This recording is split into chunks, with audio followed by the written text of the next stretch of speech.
You know, as you go through more stages, it becomes clearer what they are. Stages is a good word. You know what a stage is? Stage is where you stand when you're acting, right? You stand on the stage.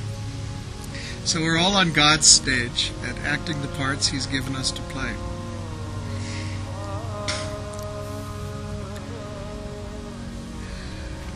You know, each stage of life has a responsibility to it and a challenge to it. The challenge of an infant, of a child, is to grow and to learn. The blessing of a child is to receive. So the beauty of the consciousness of a child is that the food is provided, everything is provided. Then we grow up and we forget the lesson we learned as a child, which is that everything is always provided. The next food we are to eat is waiting for us. We don't have to go get it. It's waiting for us. We will arrive and intersect with it. Every baby knows the food is there, right? They don't go looking for it. The youth, challenge of youth is to not get caught in the ego. Because youth is a time of a lot of heat, a lot of fire energy. When the energy is strong, the blood is hot, the energy is high. That's the time to train yourself. To use that energy to create a self-discipline within yourself. To begin to understand who you are as a human. To develop your intuition. To make your Agya Chakra begin to work for you so that you can know what's coming.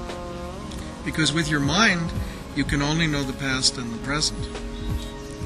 But with your intuition, you can know the future. And you know, Yogi Bhajan always said that a man who's not ahead of the time has lost. And a woman who's not ahead of the man has lost. So how do you get ahead of the time? And the answer is, you tune yourself so that your intuition works. So challenge of youth is to develop your intuition, to develop your self-discipline, to develop your strength, to develop a habit of living as a spiritual human being. Then comes time to have a family. Guru Mastic knows about this. It's a wonderful discovery because you think you know what it means to have a family, but you don't know until it happens. You think you know what it means to be married, but you don't know until you're married. Isn't it true? Totally true. Totally true. You can think you got it. I know what that's all about, but it's not what you think. People tell you stories all the time. It's going to be like this, this, this. And one thing I realize is you have no inkling until you're actually in the situation, especially with being a parent. Yeah. You know, when you're born, no one gives you a book that says, Instruction Manual for Human Body. Page 1. How to use your head. You know, it's not there. No one gave you that. Before you get married, no one gives you the manual for marriage and says, okay, here it is. Here's all about marriage. You should learn it. And then, when you pass a test, we'll give you a license to get married. You know, you want to drive, you have to pass a test before they give you a license to drive. But being married is more dangerous and more challenging than driving. And they don't give you a test. And being a parent, understanding what it means to be a parent, they don't even give a test for that. So you go into all of it, eyes open, and learning as you go.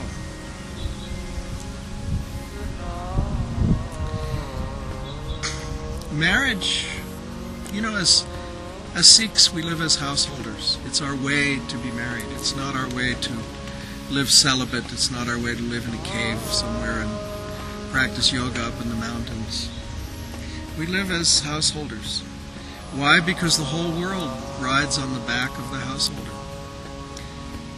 The blessing to work by the sweat of your brow and to share what you have with others is the foundation of our life. And where do you do that? You do that in the cozy home, to create a foundation of coziness and security for your children. The lesson of marriage is that two become one. I'm not saying you have to make it so. I'm saying that's what happens when you're truly married. If you mix milk and water together, you can't get them apart again. When you mix with your wife or your husband, you become one mixture and you can't get it apart again.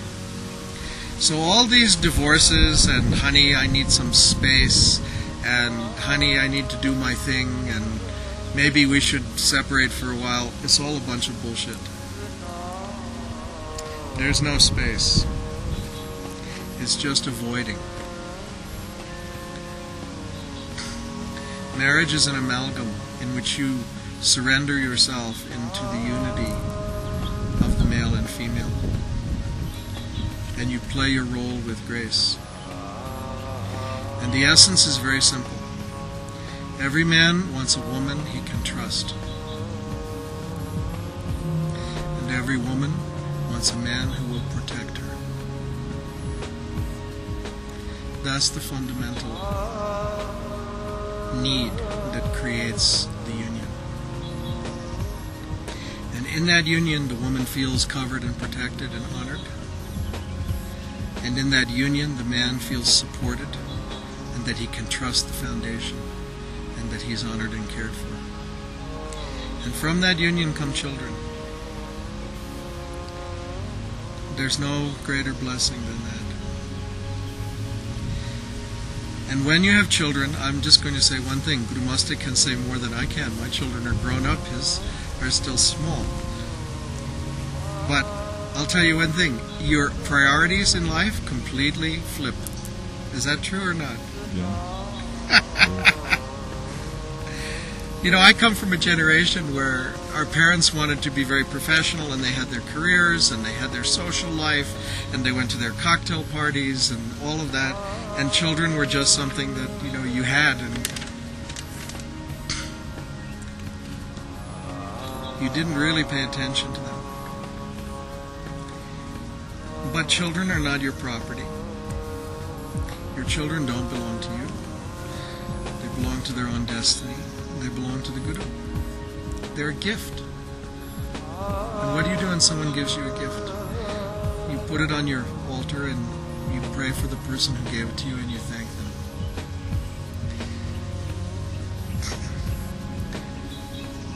The lesson of children is innocence.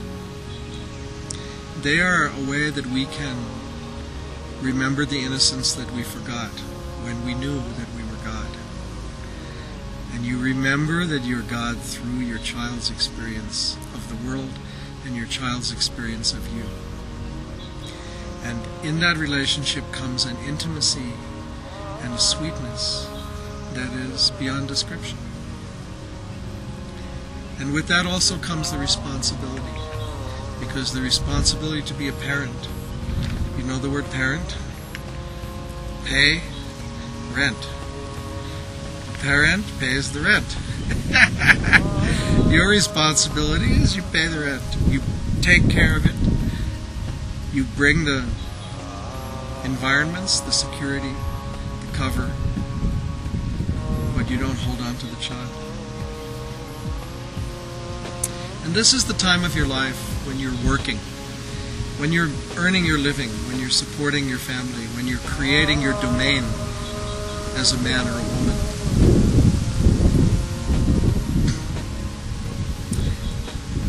And during that stage, you may discover that you have a special talent or gift that you need to give to the world. And the beauty of your work to be in alignment with your gift is that you can give from your soul and from your heart to the planet Earth to bless people. And some of us have understood that part of our duty in this lifetime is to be a teacher. And you know, the thing about being a teacher is that everything and everyone is a teacher. There's nothing that doesn't teach. Right? You can learn from a tree how to stand straight and tall in the stormiest conditions. You can learn from a dog how to be devoted, how to obey. You can learn from a cat how to be clean. You can learn from everything if you pay attention to it. So everything is a teacher, and everyone is a teacher, whether they acknowledge it or not.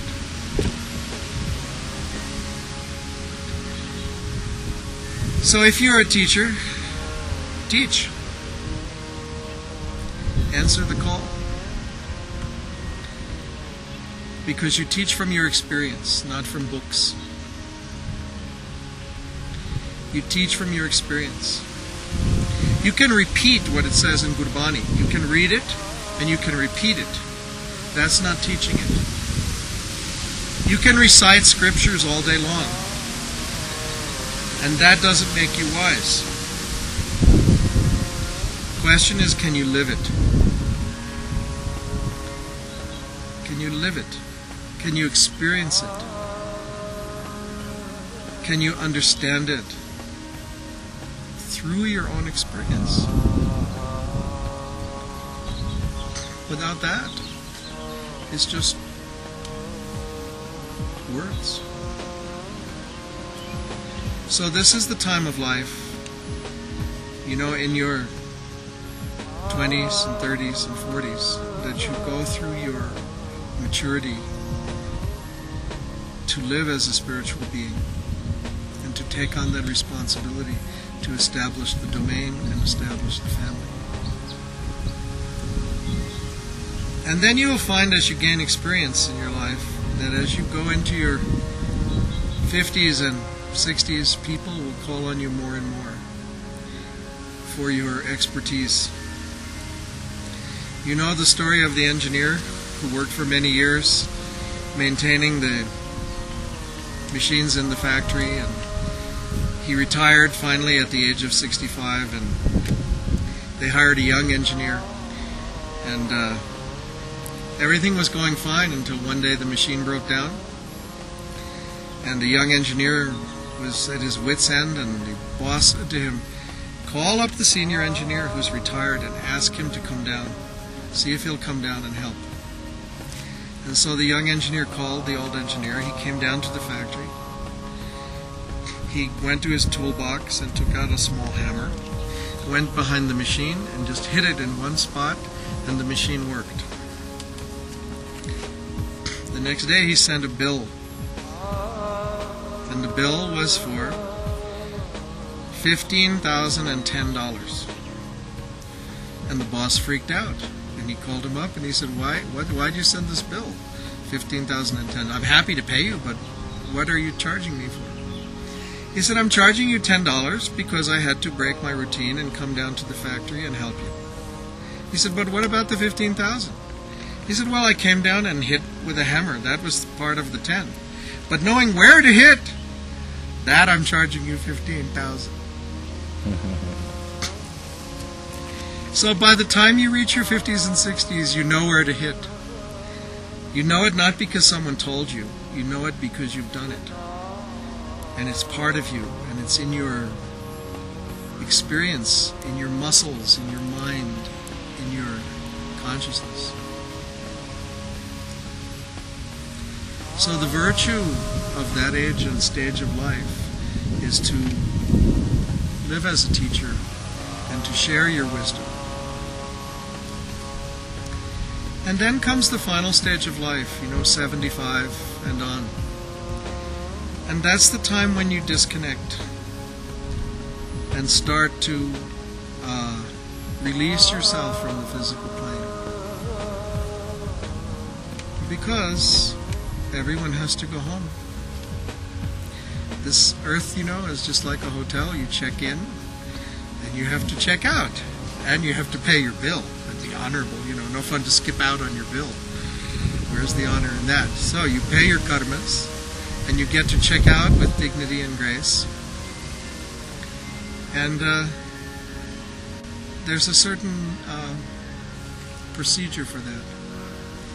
And that procedure is gradually releasing yourself from the physical level to the etheric level.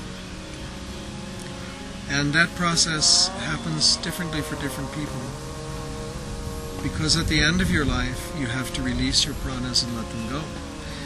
You have a certain number of breaths, and then you have last breath. And after last breath, there's no more breath. So to prepare for that, you have to disconnect yourself. And so there's a period of self-containment and withdrawal and relaxation and enjoyment of the ecstasy of one's union with infinity that occurs at the end of life in preparation for leaving the physical body. So those are the stages of life. If there's more you want to know about it, we can discuss it.